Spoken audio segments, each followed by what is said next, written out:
Buenas!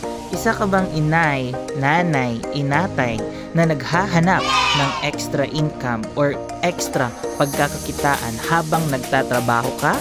So ito na po ang hinahanap nyo, ito po ang sagot dahil nakikita nyo po dyan si Ma'am Marisa Panullera, taga Zamboanga City, leader and syempre member and business partner ko po dito sa business na ito.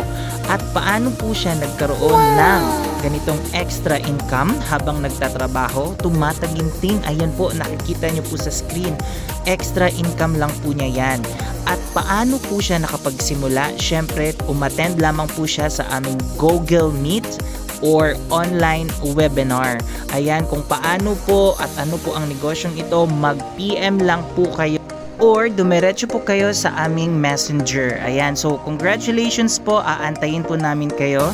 So nakikita nyo po dito sa system, ikaw po talaga ang magpipindot at ikaw po ang magmamanage ng iyong negosyo. Kung nakikita nyo po, super enjoy po talaga si Ma'am Marisa dahil may sweldo na, may extra income ka pa. So ano pang hinihintay nyo? PM na dali habang meron po kaming special promo and ito po ay limited lamang. See you there!